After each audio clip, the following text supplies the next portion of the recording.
納粹德國有強大嘅空軍，計劃用於英國嘅3支航空隊擁有將近1000架戰鬥機同將近1500架轟炸機。佢哋分佈喺距離英國比較近嘅丹麥、挪威、比利時、荷蘭同法國北部嘅空軍基地。相比底下，喺同一時間，英國可以用嚟保衛帝國本土嘅殲擊機仲唔夠1000架。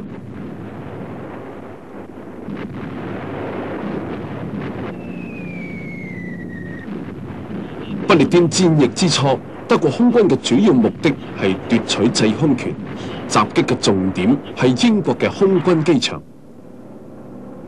8月15號，戈林嘅3個航空隊幾乎傾巢出動，損壞咗英國4個飛機製造廠同5個飛機場。但係3個航空隊中最少嘅一個亦都遭到咗毀滅性嘅打擊，從此係退出咗不列顛戰役。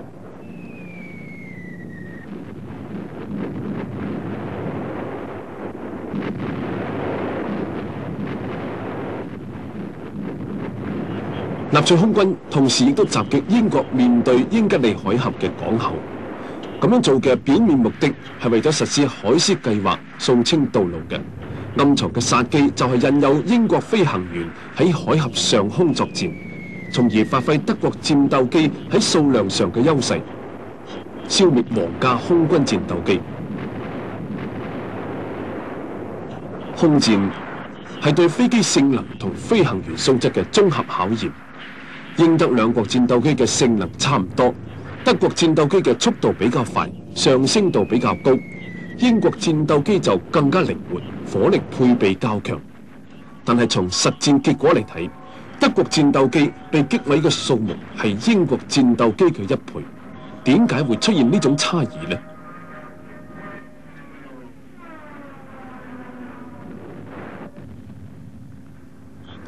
英國戰鬥機之所以喺空中取勝，靠嘅係雷達。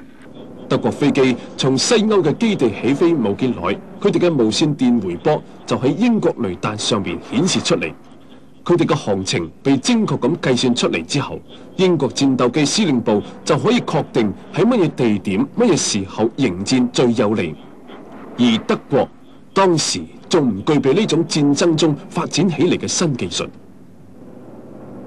德國飛行員首先注意到英國飛行員取勝嘅秘訣，佢哋喺空戰中聽到英國空軍指揮機構從地面指揮空戰嘅時候，對自己嘅飛行員下達嘅命令非常熟練同準確，就意識到皇家空軍戰鬥機係被地面某種高技術裝置支持嘅，並且猜到佢係一種最先進嘅電子裝置。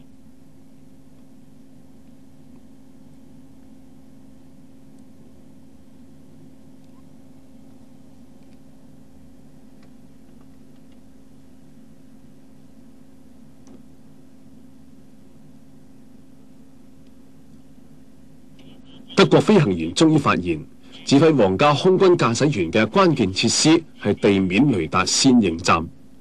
呢種線形站係神經中樞，佢隨時能夠綜合嚟自雷達、地區觀察站同空中戰鬥嘅最新情報，再用無線電話指揮第一線飛機作戰。到8月下旬，戈林終於改變咗戰術，集中力量攻擊呢啲線形站。呢個係一個決定性嘅時期。英國嘅7個主要嘅線形站中有6個受到好猛烈嘅轟炸，整個通訊指揮系統已經處於被摧毀嘅邊緣。失去咗匯總雷達信息嘅線形站嘅支持，皇家空軍嘅戰鬥機變得脆弱啦。佢嘅機場由庫不斷被摧毀，喺支持系統越嚟越難以支撐嘅情況底下，瀕於應戰。喺呢種情形底下，德國戰鬥機數量上嘅優勢表現出嚟。喺持續嘅消耗當中，英國已經損失咗全部駕駛員嘅1/4。再咁樣持續幾個星期，皇家空軍戰鬥機將會耗盡，英國嘅天空將會失去有組織嘅防禦，而被德國空軍獨霸。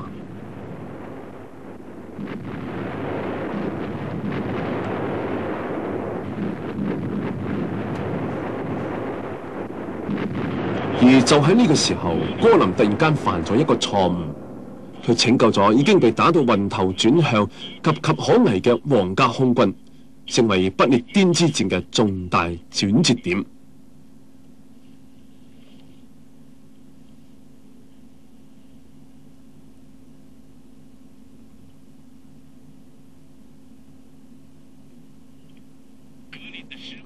戈林嘅失誤係來源於一個具有諷刺意味嘅偶然事件。德國轟炸機轟炸倫敦郊區嘅油庫嘅時候，炸彈偏離目標，炸毀咗倫敦市區嘅一啲住房，炸死咗一啲居民。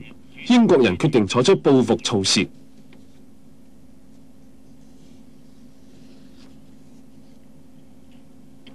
8月底嘅一個夜晚，英國轟炸機從英國東部嘅一個機場起飛，去空襲柏林。丘吉爾喺回憶錄中話，就呢件事，英國戰時內閣曾經進行過研究。德國航空兵係從比利時同法國嘅機場起飛嘅，距離倫敦好近，因此可以組織起大規模嘅空襲。而從英國空襲柏林，距離比較遠，襲擊規模實會好少，對柏林造成嘅傷害唔會好大。但係戰時內閣仍然主張拼一下。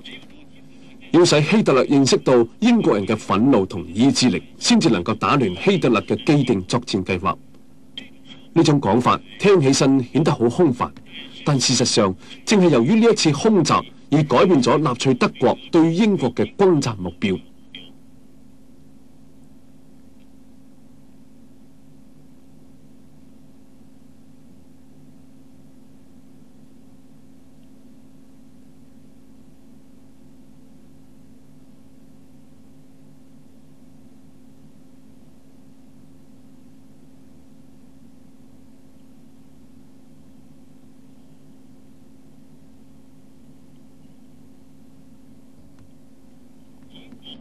英國轟炸機飛臨柏林上空投彈，德國人驚到口瞪目呆，喺創作間組織對空射擊。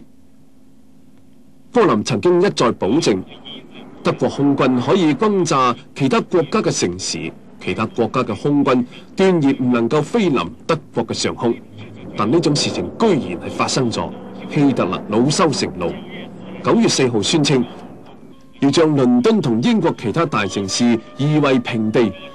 要使英國倒退到越居時代，從9月7號起，對倫敦嘅大規模夜襲開始啦。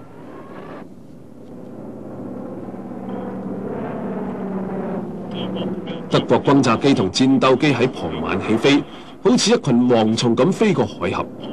頭幾日嘅目標係兵工廠、煤氣廠、發電廠等，後嚟就冇乜嘢切實嘅目標啦，而係對居民住宅進行野蠻嘅轟炸。9月15號，德國航空兵第一次白天襲擊倫敦。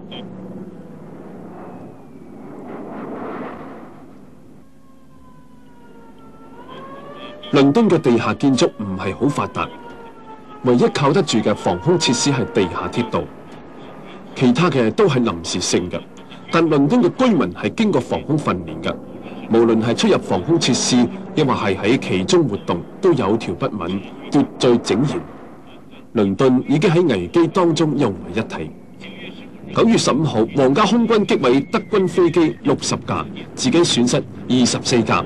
從此，英國人將呢一日定為不列顛戰役日。